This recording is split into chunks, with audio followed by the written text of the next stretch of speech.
पोटातली घाण किती आहे हे दुसऱ्याला कळत नाही, फक्त आपल्यालाच कळते.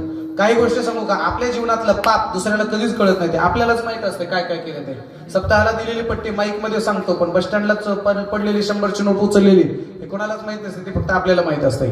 आपल्या जीवनामध्ये झालेलं पाप समाजाला कळत नाही, ते स्वतःला माहित असते. म्हणून लक्षात ठेवा, आपणच आपल्या कर्माच्या साक्षीदार असतो. आपलं चित्त किती घाण आहे, आपल्या चित्तामध्ये किती अस्वच्छता आहे हे फक्त आपल्याला माहिती आहे. आपलं चित्त किती घाण आहे सांगू का, मला तुमचं माहित नाही, पण माझं सांगतो तुम्हाला. माझं चित्त आमचं एवढं विचित्र आहे. मला जर कोणी म्हणलं महाराज रात्रीच्या महाराजाचं कीर्तन 1 नंबर झालं, खूप सुंदर झालं, असं जर कोणी म्हणलं मला, तर माझ्या पोटामध्ये असा एवढा मोठा उठत नाही. उगं सांगायला लागलो मी, कळलं का? दुसऱ्याचं जर चांगलं झालेलं जर म्हटलं, दुसऱ्याचं जर चांगलं झालं म्हटलं तर आमच्या पोटात गोळा उठतो. मला तर असं वाटतं, गायक मंडळी तुमचं कसं आहे?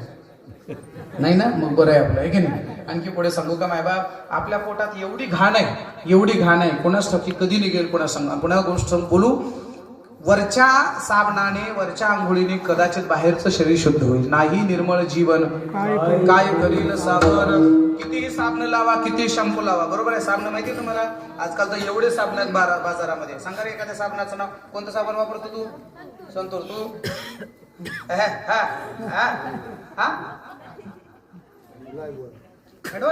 डेटॉल. बरं ठीक, हा डेटॉल, हा हा संतूर, हा डेटॉल, हा डोल, हा नंबर 1, बरं गोदे 100, हा हा हा. बघा एवढे साबण आहेत बाजारात. आणखीन पुढे सांगू का, साबण तर आहेतच आहेत, त्याच्यासोबत केसासाठी शॅम्पू. सांगा रे शॅम्पूचे नाव. क्लिनिक पास है, क्या बात है, हा माहित नाही तुला, होत नाही. हा हेड अँड शोल्डर, हा चिक डाव, क्या बात है, भारत मेरा देश. शॅम्पूचे नाव पाठ आहे. मित्रासमोर काय ती शॅम्पूची जाहिरात माहिती तुम्हाला, कशी जाहिरात दाखवली जाते टीव्हीवर माहिती आहे तुम्हाला?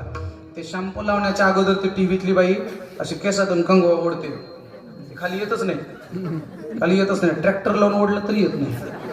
आणि शॅम्पू लावला की सरळ काही एक्सप्रेस हायवे होतो का काय कोणास ठाऊक. मित्र असं म्हणेल, काही लोकांनी बायकोच्या शॅम्पूसाठी टेम्पो विकले, पण शॅम्पू नाही सोडले. कबीर महाराजांनी केसाला शॅम्पू लावणाऱ्या लोकांसाठी एक अभंग तयार केला.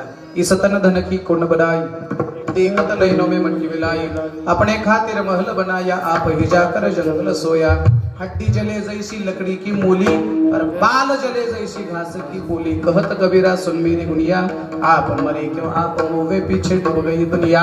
अरे गवताची पेंडी जळाल्यासारखी केस जळतात, त्याच्यासाठी तुम्ही आयुष्यभर शॅम्पू लावत राहता. चला जाऊ द्या. शॅम्पू